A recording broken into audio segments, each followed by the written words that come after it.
strong woman knows she has strength enough for the journey, but a woman of strength knows that is in the journey where she will become strong. I am Pushpalata, Assistant Professor, Department of Business Administration, and your host for this session. To invoke divine blessing, I invite our PBA Forum members to lead us in the prayer song.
Prayer is a source of strength which fills our heart with grace and purpose.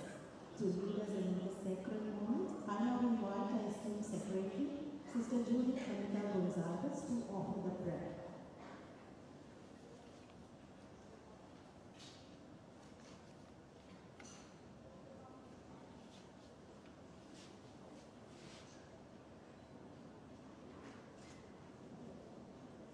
Let us bow our heads in prayer. In all your ways acknowledge Him, and He shall direct your paths. Proverbs chapter 3, verse 6. Loving Heavenly Father, as we have gathered together this morning for the inaugural of the National Conference on Women in Leadership, Opportunities and Challenges, we seek your grace and blessings for the smooth conduct of the proceedings and for the successful outcome. In this fast-paced world, guide us, Lord, and grant us your grace to deal with life, where there are plenty of opportunities, yet several challenges too. In all that we do, help us to abide in your will. Lord, we beseech you to bestow your blessings on our chief guests and guests of honor of the day. We earnestly pray for your navigating presence with the organizing team and all those who have been involved in assisting them. In thy most holy name we pray.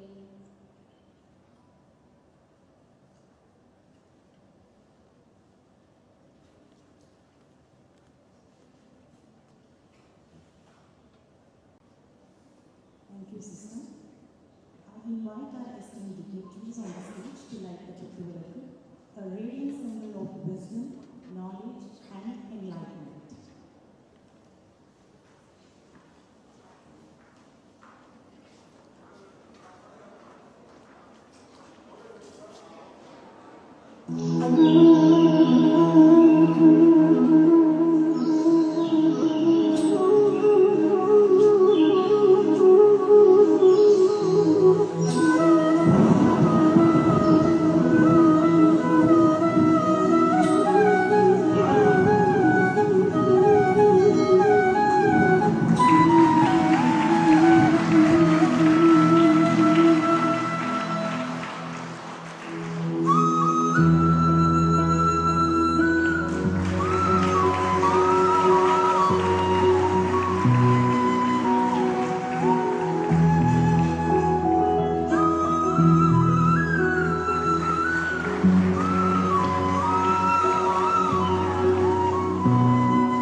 invite our Sister Principal, Dr.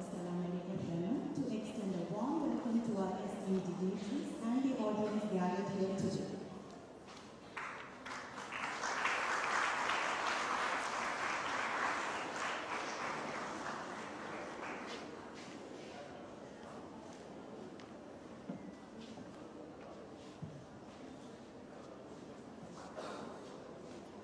Good morning.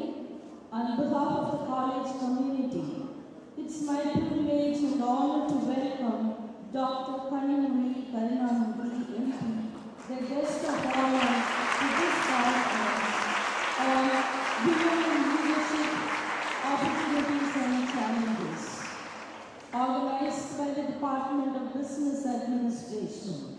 Thank you, Madam, for accepting our invitation and gracing the occasion with your presence. We are happy to welcome Dr. Kalam J. Kumar, President of the SSN College, recognizing the teachers to the conference. The topic of the conference picks up the momentum generated across diverse sectors of societal agencies and institutions and seeks to explore in depth both opportunities and challenges for women in leadership roles. There is no doubt today that women bring unique perspectives, innovative problem-solving skills, and a well-conceived whole-person approach to leadership. Though women have made great strides in leadership, challenges and obstacles to their leadership roles at different levels across sectors still exist. These include lack of access to mentorship and achieving a balance between work and personal life. This conference, which is many sub-themes, explores these gaps while discussing and presenting the immense possibilities and opportunities open to women to take on and sustain leadership roles successfully. Such events create space for dialogue and reflection, paving the way to empowering women with the tools and competencies required for successful leadership roles for women as the norm rather than the exception. Congratulations to the head Dr. Yarni Mohan, her team of faculty members, Dr. Vega Devi, Dr. Deepa, Dr. Aarti Vikanda, and Dr. Pushpalata, and the students of the BA program for their choice of subject and theme for this conference. I wish them every success in their future endeavors. Thank you and God bless you.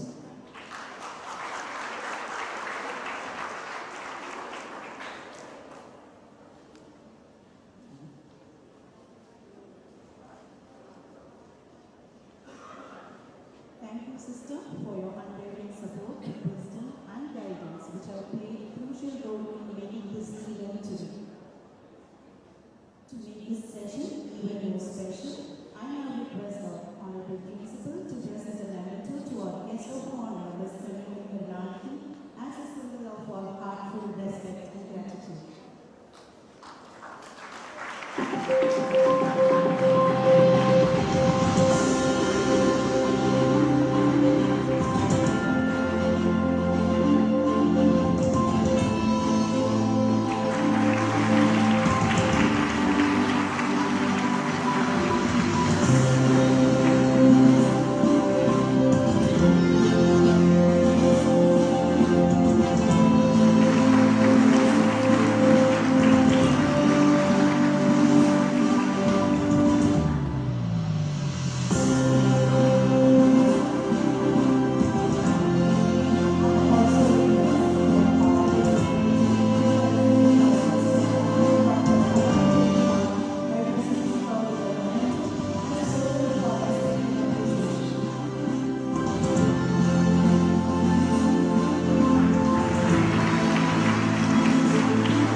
Dr. Deepa, Assistant Professor, Department of Business and Administration, Chief Political and Secretary, Sister Julie Gonzalez, as an expression of our deep respect and appreciation.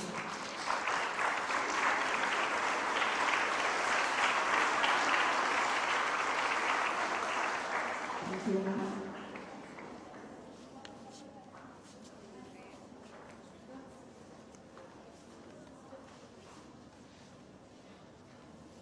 I now invite Ms. Rani, Head and Assistant Professor, Department of Business Administration, to share the dynamics of our conference, Women in Leadership, Opportunities and Challenges, which aims to shed light on the evolving role of women in leadership, the barriers they face, and the pathways to success.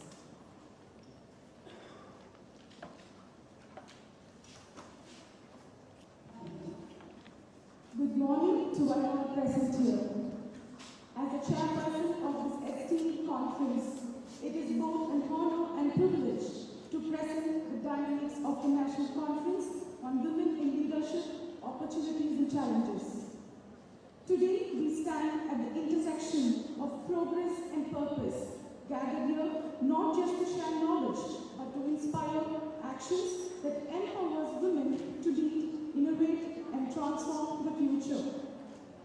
At Stella Maris College, founded in 1947, we stand proud of the legacy of fostering inclusivity, integrity, and women empowerment, values that resonate deeply with today's conference theme. Before I begin outlining the objectives of the conference, I would like to draw your attention to some crucial statistics. According to a survey published by the Economics Times on February 21, 2025, only 11.24% of higher education institutions in India are headed by women. The study covered 1,352 institutions, including IITs, IIMs, central, state, private, deemed universities, and institutions of national importance, revealing that only 152 had a women leader. Also, according to the United Nations, 17 Sustainable Development Goals, Goal number 5 focuses on achieving gender equality and empowering all women and girls. Hence, there is a huge need to empower with education, make them financially independent, train them with necessary leadership qualities. Recognizing this gap, our department in action has taken this challenge seriously and initiated a small step towards bridging it through empowerment, promoting diversity, and practicing inclusivity. But definitely, I have to place the record of a land. Tamil Nadu is blessed with many women initiatives, programs, and schemes which makes our states the best. Now, I would like to highlight our conference objectives, highlighting the growing impact of women leaders across sectors, exploring opportunities and challenges in their leadership journeys, promoting mentorship, networking, and inclusive policies to empower them, and encouraging organizations to adopt DEI, that is diversity, equity, and inclusion, which is access for all. It's time to highlight the structure of the conference, which is designed to provide diverse perspectives through an engaging mix of sessions. Inaugural session featuring Ms. Kadimoli Karunanidhi, Member of Parliament and DNA Deputy General Secretary as a Chief Guest of Honor. A respected leader and passionate advocate for women's rights and social justice, and her presence underscores the importance of empowering women in leadership roles and fostering inclusive growth. We are equally honored to have Dr. Kala Vijaykumar, Pro-Chancellor of SMU and President of SSN Institutions, as a chief guest. A visionary educationist and a champion of academic excellence, her contributions to higher education have empowered countless women to rise to leadership roles through knowledge and innovation. Followed by the technical sessions, Session 1, addresses by Ms. Madhavati Aishwarya, a visionary culinary expert and CEO. Her journey exemplifies creativity, leadership, and and breaking stereotypes in a male-dominated industry. Session 2, a dynamic female panel moderated by a male leader on women leading the way, challenges, triumphs, and road ahead. We are honored to spotlight Dr. K. Raghavi Senthilkumar, Director, Founder of the Headway Academy and Foundation, as a panel member whose inspiring journey as a differently abled leader exemplifies resilience and determination. Dr. Raghavi will show a thorough sense of inspiration to our students. We also have Ms. Tulisimati Murugesan, an inspiring badminton para-Olympian and a proud Arjuna awardee as a panelist whose remarkable journey reflects courage, dedication, and breaking barriers in the world of sports. Our third panelist, Dr. Akshaya Prasad, Principal of MOP Vaishnav College, is recognized for a visionary leadership in academia and known for driving innovation and fostering academic excellence. Dr. Neena Gayatri, co-founder and CEO of AC Innovations Private Limited, Singapore, is a fourth panelist driving global collaboration and women's entrepreneurship.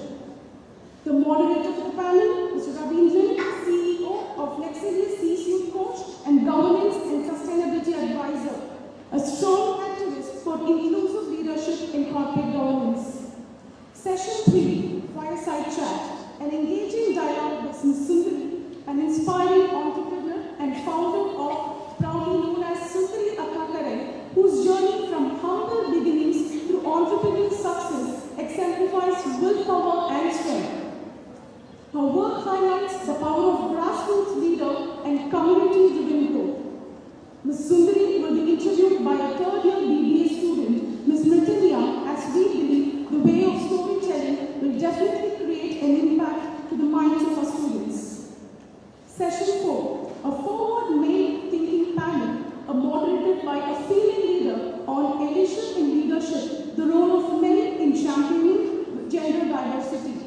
The panel members featuring Dr. Karthikeyan Soundarajan, Senior Manager at Accenture, renowned for his expertise in driving organization transformation and fostering inclusive leadership. Mr. Raman Balaji, Creative Director and founder of RAC Academy of Dance, is renowned for his commitment to fostering gender inclusivity and empowering women in the performing arts.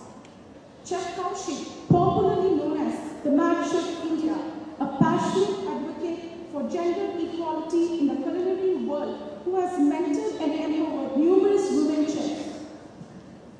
Dr. Manik Kalyamurthy, Professor and Director at Sri Sai Institute of Management Studies, is a distinguished academic leader known for his contributions of business education and research. The panel will be moderated by Dr. Merlin Shaila, Dean of Research and Development at Naira College, Chennai, a distinguished women leader in academia. She has been pivotal in fostering leadership opportunities for women researchers and scholars.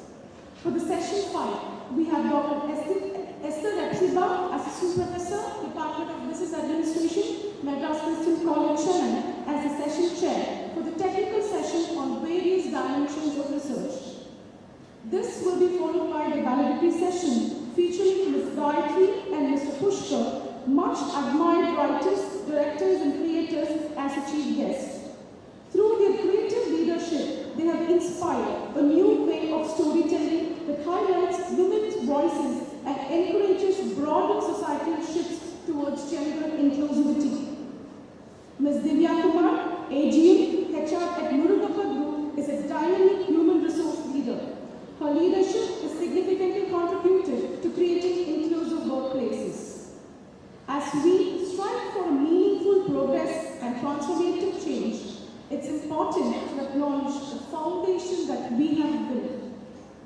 Building on the success of the last year's conference themed Embracing Innovation, Change and Digital Transformation through Sustainable Practices, we are proudly reflect on our commitment to environmental sustainability through impactful initiatives ranging from eliminating single-use plastics and introducing unique sustainable registration kits with plantable pens to planting 250 saplings, reinforcing our dedication to eco-friendly practices and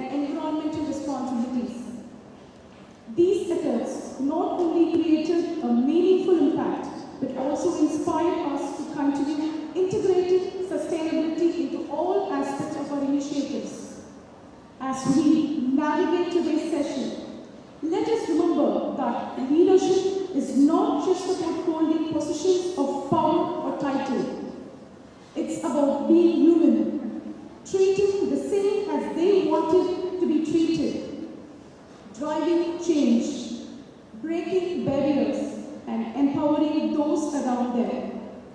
This conference is more than a discussion. It is a collaborative effort to shape a future where leadership is inclusive, equitable, and transformative. Thank you, and may today's discussion inspire meaningful actions and lasting change.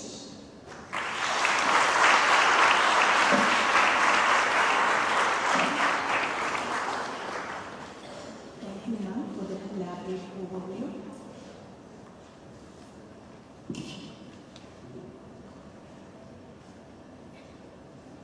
I now request the dignitaries on the stage to release the proceedings of our national conference, Women in Leadership, Opportunities and Challenges.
To present the recognition award for Young Achiever to Ms.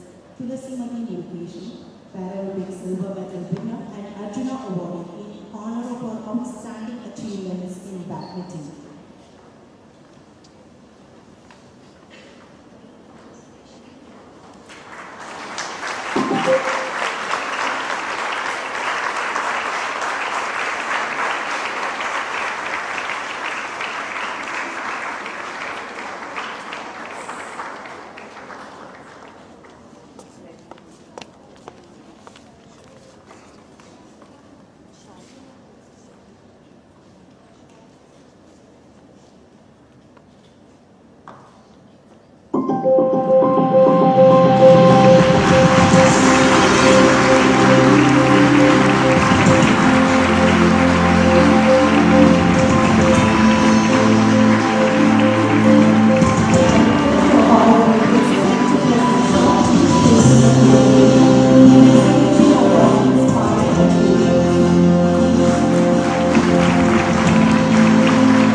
Good morning, everyone.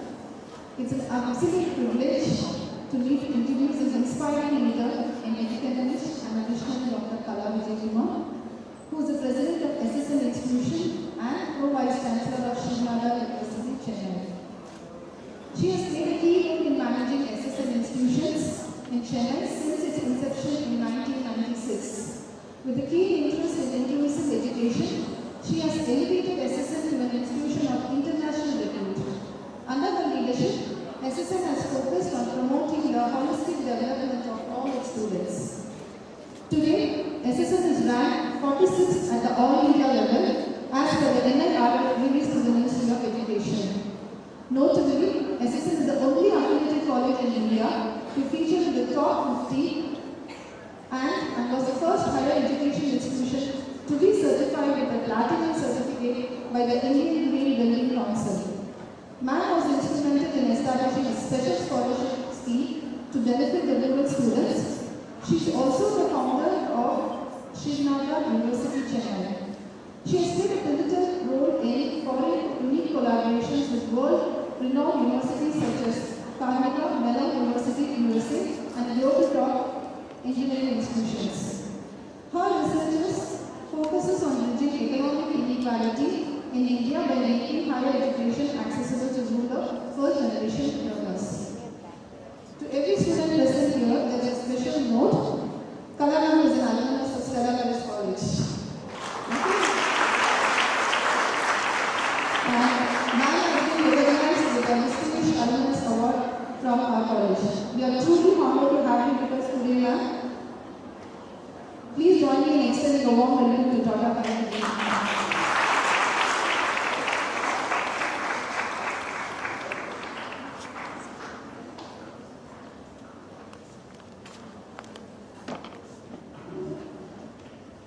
Thank you for the warm welcome. The distinguished guest, Kanipari, and Dr. Stella Murray, Dr. Judith Anita Gonzalez, and Ms. Yamini, and other distinguished members of the dais, delegates, faculty, and my dear students. It gives me great pleasure to be here at Stella Maris College, my alma mater, and especially to be here for addressing very relevant societal issues, women in leadership, opportunities and challenges. And I thank Stella Maris and the Department of Business Administration for conducting this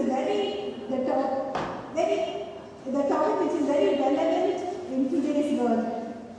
And gives me additional joy to share the stage with Srimati Kanimari, who was my junior in school. Both of us studied in Church Park.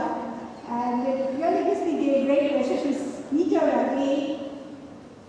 Now, it is often said that the status and position of women in society is the best way of judging a civilization.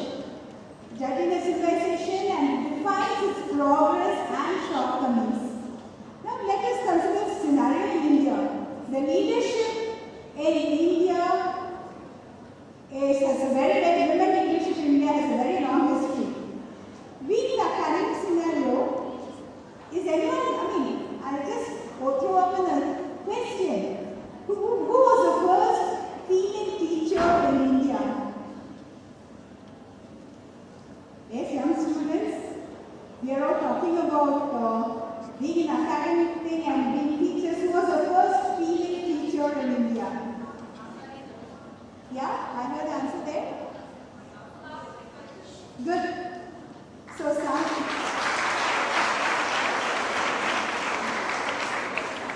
Sakubai Phule was the first female teacher in India. And her life itself speaks volumes about the opportunities and challenges that women have in this world. She was born in 1931 and she got married at the young age of 9 years. The opportunities came in the form of her husband, who was a reformist. He taught her to read and write, and she created the first school for girls in India way back in 1948. It was not without challenges because, the society, the challenge came from the society who did not encourage the education of young girls.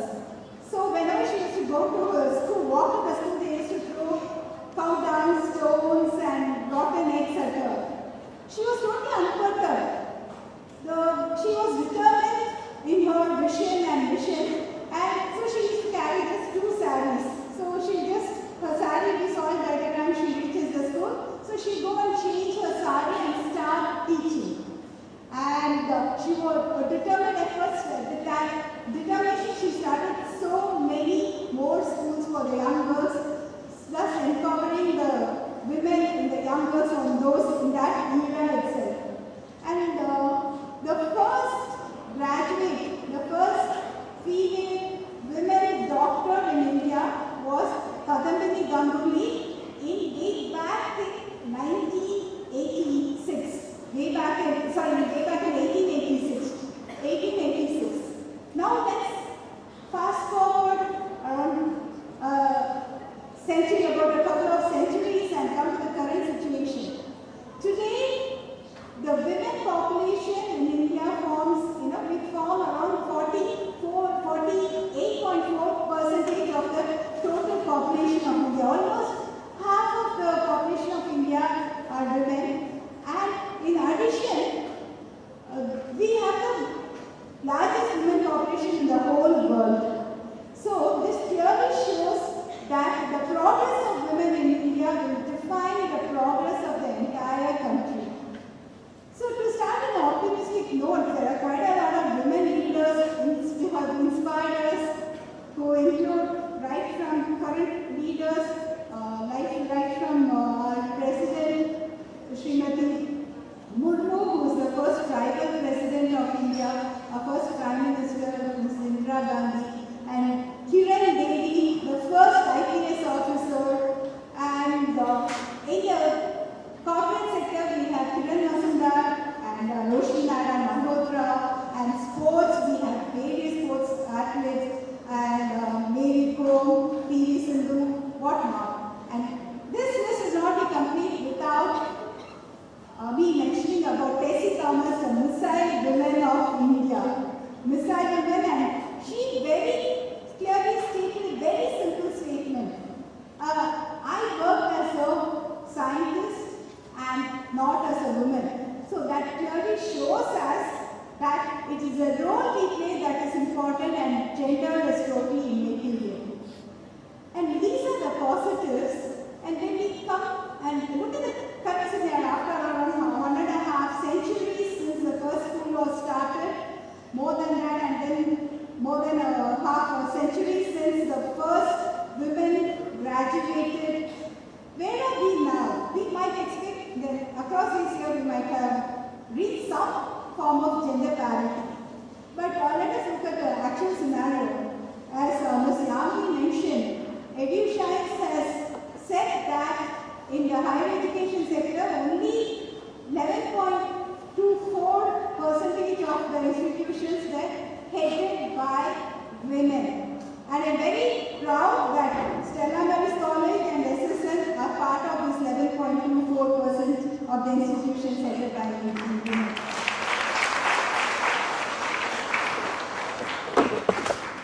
And other statistics also shows that women leadership, holding leadership position in the corporate sector is 29%, and on the Fortune 500 companies there are only 10.2% women representation in the top Fortune 500 companies. CEOs only 10.2% women CEOs in the top 500 Fortune companies, and also in any board, our representation, women representation is a meager 18.3%. That has increased.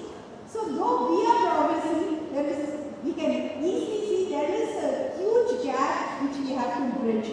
There are various government schemes to promote this, but I would say that looking at the challenges that we encounter, I would say that there are 3 major challenges. First main thing is sub-biased and stereotyping. See, the stereotyping, it is always a perception that the leadership role should be dominated by the men.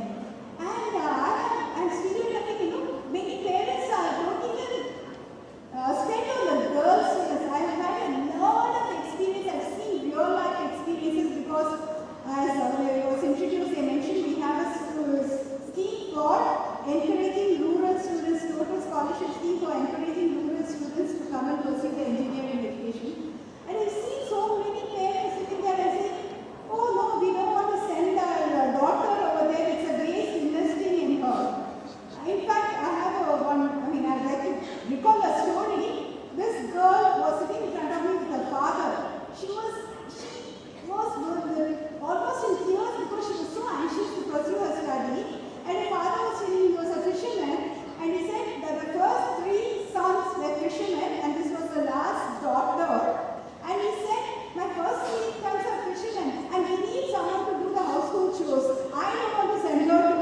college. So it took a lot of convincing for us to tell him that we will take care of our entire education, and he could manage the chores some other way. And today that girl is in a senior position, and not only that, she is supporting the education of her brother's children. So the children, when you invest on women, it has a spiraling effect. There are so many such stories. Till now, SSM has given around 95 crore scholarship for the benefit of 10,000 such students, who are, majority of them are women, for educating these people and creating an inclusive society. And the second important challenge that the women face is workplace inequality. The CFL Institute has released a study which says that the pay parity increases as women go up the ladder. And finally, at leadership positions, the pay parity, the women gets paid, or on average, the women gets paid half of her male counterpart. So they are doing the same role, same scope they have, but in spite of that, there is a disparity in the amount, the salary package of the women and men. This gap has to be bridged because they are doing the same job. And the third most important obstacle that women might face is balancing the professional and private life, the professional and their personal life. This is one of the major challenges, because the society believes that the household chores, domestic thing, there should be a more participation from the women. In the current scenario, that problem is really true, because I'm sure all the married women over here will accept that, when a child comes home, the thing he'll ask is, there are a lot of questions he'll have for the mother. Mommy, where is my book? Where are my books? What food have you made? And where is my pencil box? So many, where are my shoes? So many things. And the only question immediately that the child will ask the father is, Daddy, where is mommy? So, the society, the women holds a lot more responsibility. So that again, the women have to work that extra mile to reach the leadership positions. These are some of the difficulties that women face these are the difficulties and challenges that women face in this world to lead the leadership positions. And so I'd like all of us to get together and work towards, because networking and working towards the women empowerment and encouraging women in the leadership position is a joint effort of the entire society. And with these words, young students and young faculty, I'd like to tell you, take the bold step and just keep going forward, grab every opportunity available to you, and do not be scared to lead. You will be the leaders of tomorrow, the young women over here. And while I thank the department and the faculty of the Department of Business Administration for inviting me for this, I would also like to see many women leaders emerge from this crowd in future. You are going to shape the future of India. And I wish you all the best, and I wish this conference all success, and thank you.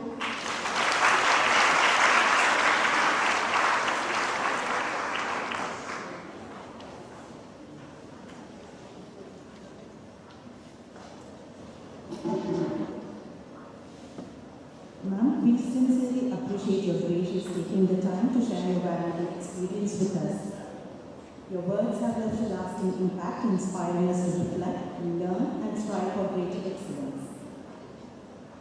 I now invite Arti Infanta, Assistant Professor, Department of Business Administration, to introduce our distinguished guest, Ms. Kanimuli Karnamati, Member of Parliament and DMK Deputy General Secretary.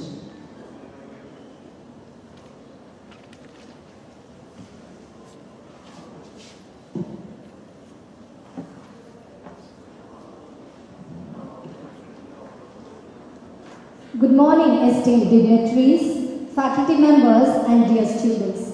As an organizing secretary of the National Conference, it is with great pride and honor that I stand before you to introduce our trailblazer, a voice of empowerment, and an inspiration to aspiring leaders, our esteemed guest of honor, Ms. Kanimuri Karunanidhi, Member of Parliament, Tuticorin Constituency.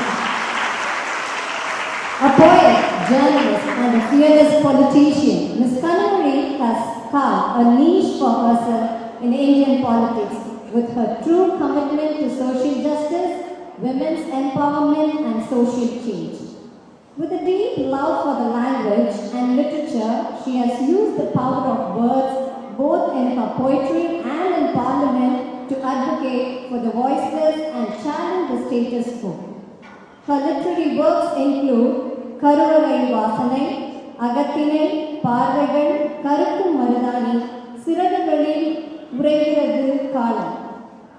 Her journey in public life has been marked by bold leadership, articulate advocacy, and a relentless pursuit of justice. As a two-term Rajya Sabha member and currently serving in the Lok Sabha, she has been a strong voice in the Parliament, known for a sharp presence of mind and incisive replies. Whether it's standing up for women's rights, the right to education, fisher folks' concern, or environmental sustainability. She has time and again proved that leadership is all about action, courage, and commitment. Her quick-witted responses in Parliament reflect not just intelligence but also an unshakable resolve to fight for the people she represents. When challenged, she does not back down, she responds with facts, conviction, and a clarity that commands attention. Her support for women's reservation, her fight against gender-biased violence, and a push for reforms like criminalizing marital rape and abolishing the death penalty show her dedication to creating a just society. Beyond politics, Ms. Kanimuri is a change maker in action, organizing job fairs that have provided employment to thousands, launching leadership workshops for women, reviving Tamil folk art through Chennai Sangamam, and advocating for the rights of marginalized communities, including third gender individuals and differently abled citizens. What I personally admire the most about Ms. Kanimuri, Member of Parliament, is her humility, her calm and composed demeanor, and her remarkable presence of mind in Parliament, where her sharp and articulate replies command respect and admiration. Her journey proves that leadership is not about waiting for change, but making it happen. Today, as we gather to discuss women in leadership, opportunities and challenges, we could not have asked for a more fitting role model to inspire us. Ladies and gentlemen, it is my great privilege to welcome Ms. Kanimuri Karunanidhi, Member of the Parliament, DMK Deputy Secretary, a leader, a reformer, and a true champion of empowerment. Let's give her a huge round of applause. Welcome, ma'am.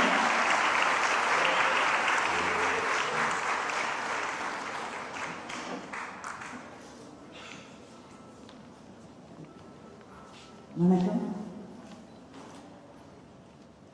I am really honored to be here in this great institution and among the BBA students who have organized this amazing program, Women in Leadership, Opportunities and Challenges. Thank you for having me here.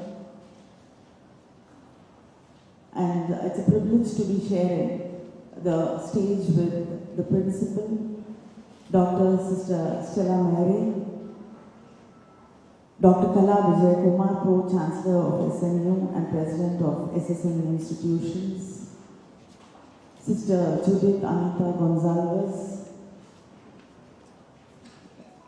Ms. Yamini, Head of Department of Business Administration, and Dr. Deepa, Assistant Professor, Department of Business Administration,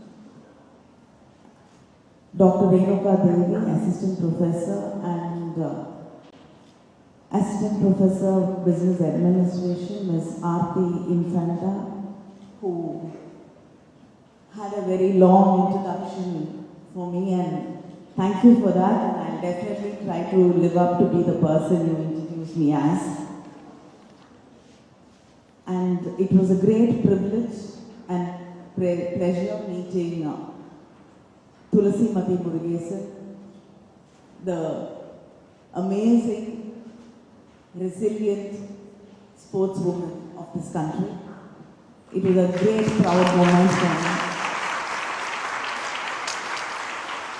And thank you, the students of Stella Maris, and my special thanks to Ms. Swati, who reached out and invited me to this program. Women in leadership opportunities and challenges. I think it is a very, very relevant topic today, and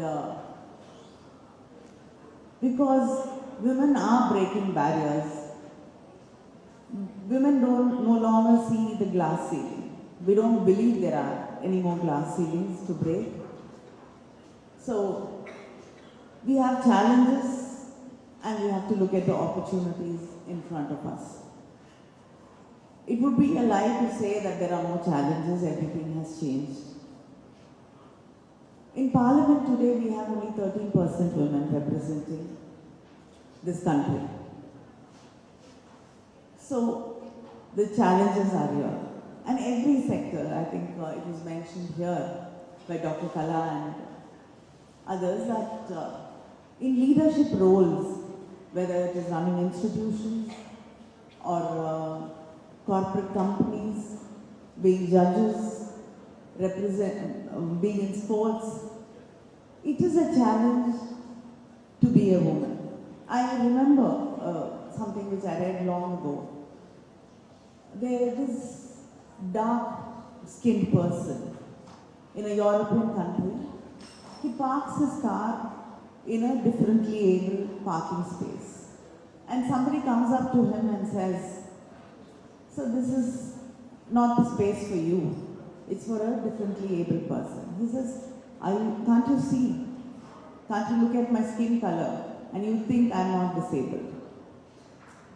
So that is how the world treated Indians or people from Africa, and still do.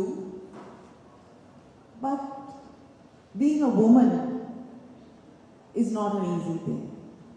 You are born and you are taught to believe that you are inferior. Your parents believe you're inferior. The society believes that you are less than somebody because you are a woman. Your education, your freedom, your rights, everything is second to somebody else. Your work is recognized much less compared to somebody else. Your intelligence is rated much less compared to somebody else. Recently, when the Chief Minister of Delhi was selected, after the elections were over, and of course there were deliberations within the party, and they selected a woman as a Chief Minister of Delhi. And a fellow member of Parliament, immediately the remark I heard from him was, mentioned another name who could have also become the Chief Minister, and said he lost out because he was a man. I immediately asked him, so why didn't you say that all these women leaders, and I had a list which I think is inappropriate to be mentioning here. I said, why didn't it even bother you that when all these women lost out because they were women? It did not bother anybody. But just when a woman, after so much of hard work, becomes the Chief Minister of the state, you say she's there only because she's a woman and it was reserved for her. So this is the way the world perceives us. This is the way the world looks at us. But has things changed? Yes, it has. But the first conflict, the first hurdle which we have to cross is one, the society in which we live in, our families. Because they don't intend any harm to us. They want to protect us. They want to make sure that nothing hurts us. But living in an incubated space, living in a sterile zone which they create for us, is not a life which you want to live, or I think it is not a life which allows you to be creative, allows you to reinvent yourself, allows you to make any change in this world. So we have to learn to break out of these sterile zones. We have to learn to have the confidence that we will go across, we will break the barriers. Barriers are not built out of stone or mortar or iron or anything. It is sometimes built out of love, affection, family bonds. And these are the bonds, these are the shackles which are very, very, very difficult to break. But yet, I think it is a duty of every woman to break from this, break free from this. And the next biggest hurdle is we are not made to believe that we deserve what we get. Every time, I'm sure many of them on stage, and sometimes including me, I'm ashamed to say that. But when you are given a position, when you are elevated, when you are given an opportunity, the first question which comes to our mind is, will we be able to rise up to this challenge? Do I deserve this? I think we should stop this question in our minds, because every one of you here deserve this and much more, and you are capable of the change, and you are the change. For generations, women who've stayed at home have been made to believe that they are not leaders. They haven't done anything to change society. But actually they've been running a total, complete economy. Without our mothers, our grandmothers, I don't think families could have been held together. I don't think the family's economics, the income, could have been protected, could have been saved, could have been passed on to the next generations. But we never took credit, we never understood how much of economics we understood, how much of leadership it required, how much of networking it needed, how much of being able to understand nuances, human emotions it needed to run a family. Today we just have to, you have all that inherited intelligence. You just have to apply it to a larger scale. Women understand. I mean, the world can go on without women leaders, without women participation. Today, in India, in the workforce, women's participation is falling. But of course, in Tamil Nadu, we can proudly say that 42% of the working population of this country comes from one single state, Tamil Nadu. And I think it is thanks to leaders like Periyar.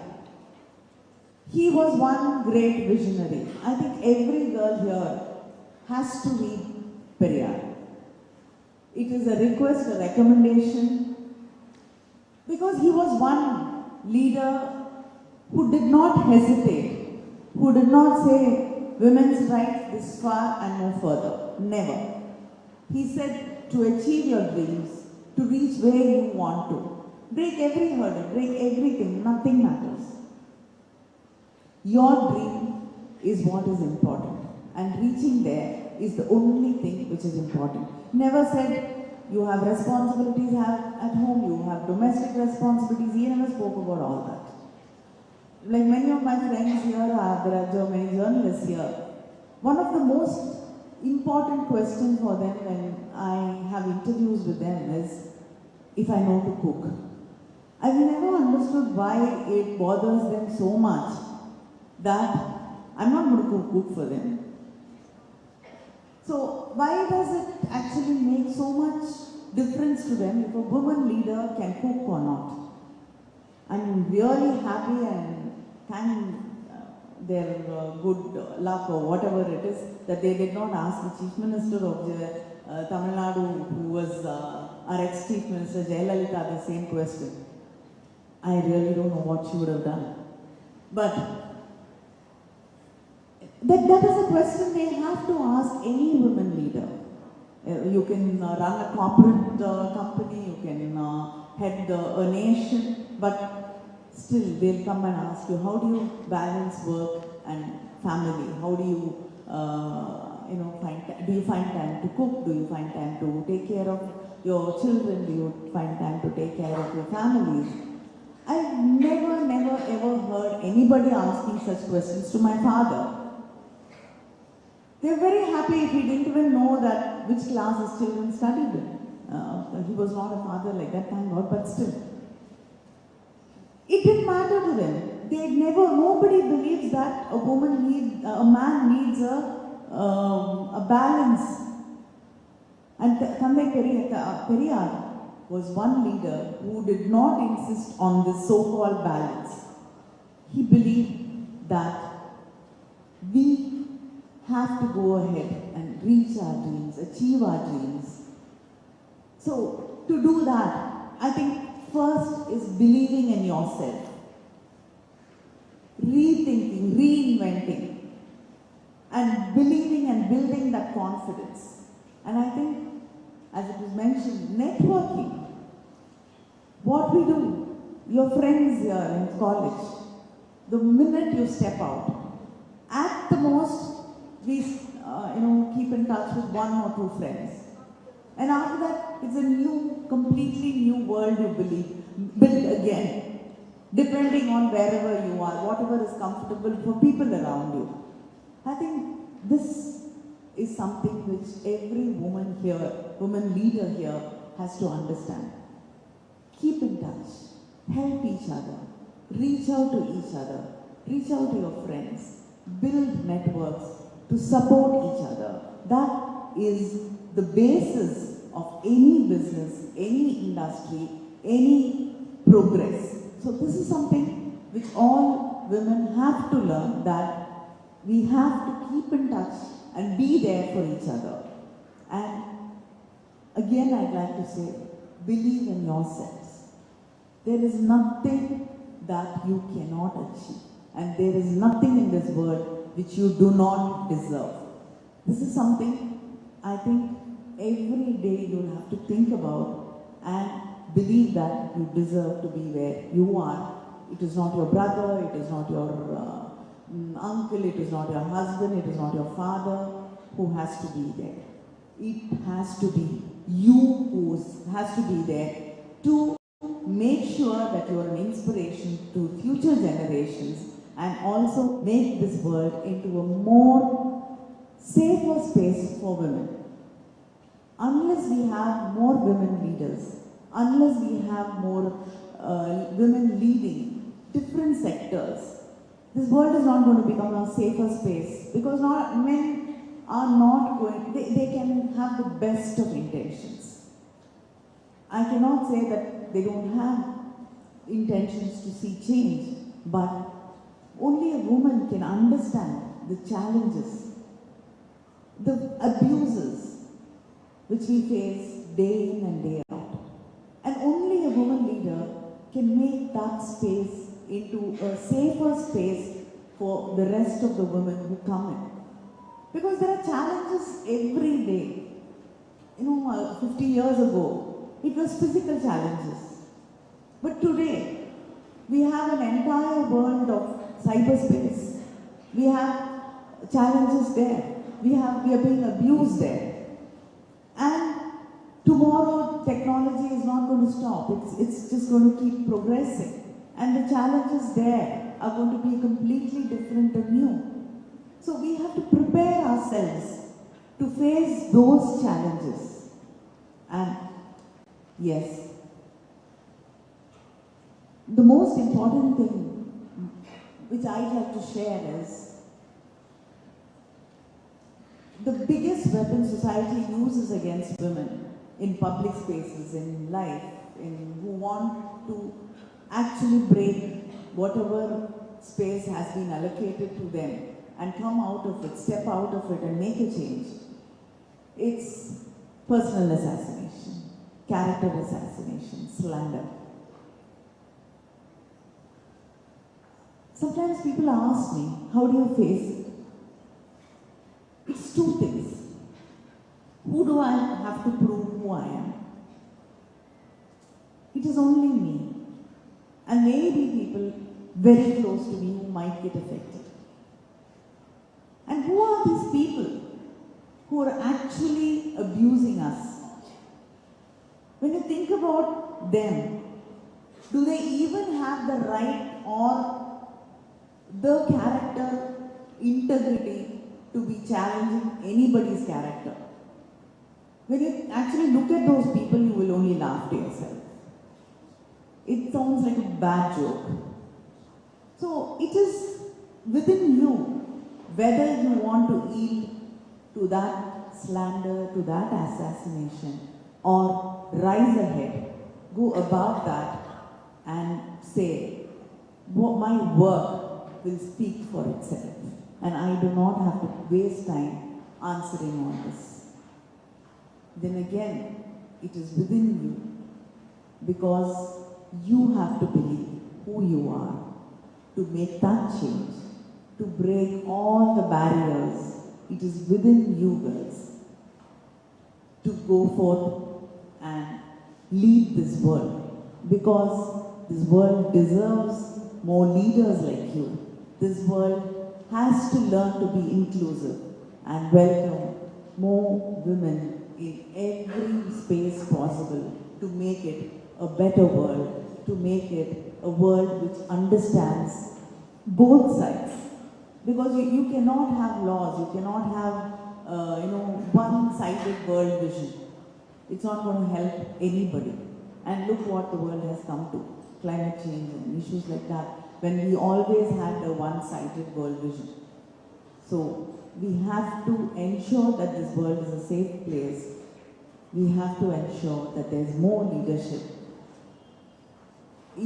from women, more leaders participating in making sure what this world becomes in future.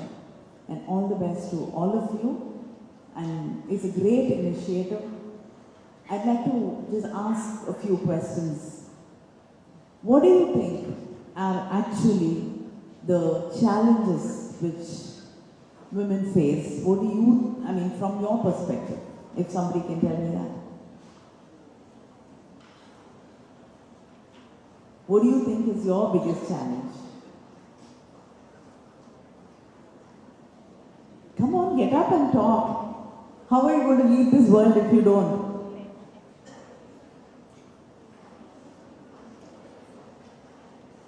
See? Please, yes. Pardon?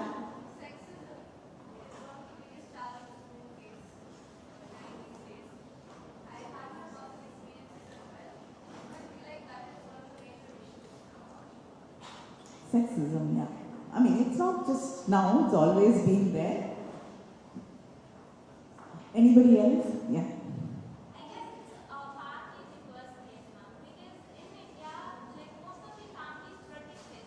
The name of protecting and giving the security, they never let us go free. Like they always have a whole saying, this not safe, this can't be done. Because people would look at you this way. So you should be cautious of how people look at you. So yeah, ma'am, I guess that's the biggest issue. You wanted to say? So recently I read this article. So in that there is this phrase said that women are expected to work like they do not have kids at home and mother their children like they do not have work to do. So this is especially resonated with me because right now my sister she's a very hardworking interior designer, and she just delivered a kid, and she's going around with her child, like her 8-month-old child, around to her sites. But still people expect, like, why are you taking your daughter to her sites? Is it not safe for her? But how can she leave her work alone in that way also in regard? So that phase really resonated with me. Anybody else? They face a lot of gender bias, and it's very unconscious also sometimes. And there's a lot of discrimination against them in the workplaces. And like ma'am mentioned, a lot of stereotypes that women should be like this. But nowadays women are breaking the gender norms and coming forward very bravely. And also one more thing, like you said ma'am, they valued more on their domestic responsibilities rather than for their talent or their skills. That's what I wanted to mention. Thank you. This is a man's world, we accept it or not. See, this podium.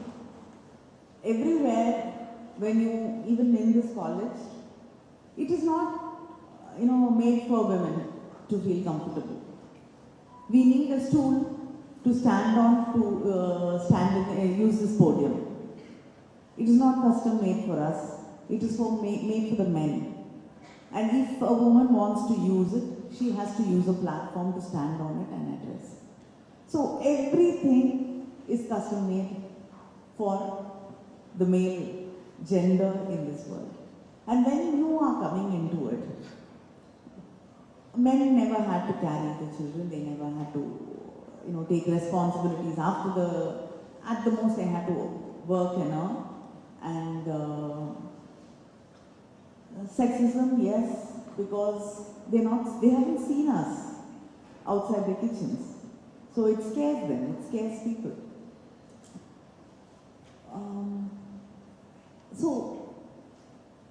And of course, parents want to protect us. These barriers are made of love. They want to protect us, they want to keep you safe.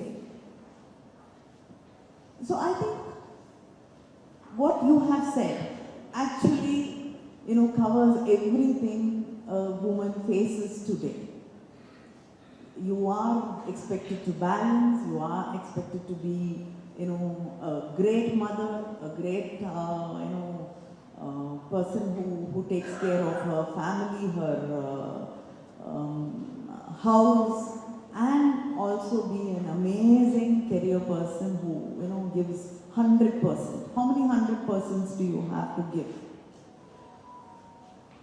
But I think this is where I say we need more women leaders. Only a woman could understand it. A man who's seeing his sister carrying the child to the workspace would only smirk, or only say how unsafe it is for the child. But only a woman can understand that she cannot leave the child back at home. There's nobody else to take care. And she cannot neglect her work, because if she does, then again, she's lost many years of experience and she's going to become nobody and start again. Only another woman can understand the nuances in sexism. How you're not expected to be there in a space. And I've never seen a stage like this in a political stage where it is full of women. And sometimes only the only woman there, or only it is men on stage. And when there is a woman on stage, it's only, you can see raised eyebrows. So, this is why we need more women leaders. We need women speaking up. So don't ever hesitate. Don't wait for somebody else to speak before you. Be the first. And that is the opportunity you create. And that is the opportunity you create not only for yourself, you are creating the opportunity. You are being the inspiration to so many other women. So, when you take up this challenge, you are opening up opportunities for for thousands and thousands and thousands of women all over the world. So be the leaders, be the change, and all the best. Thank you.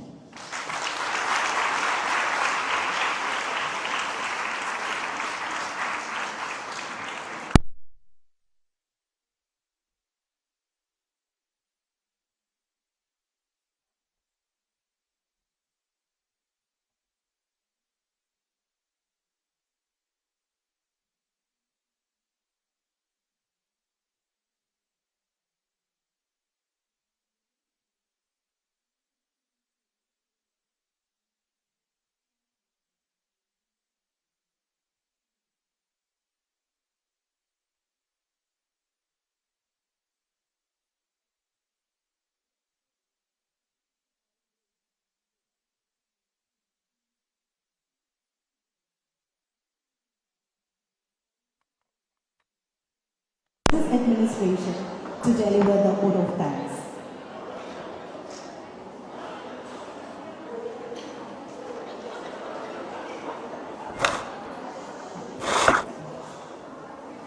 A very good morning to everyone present here.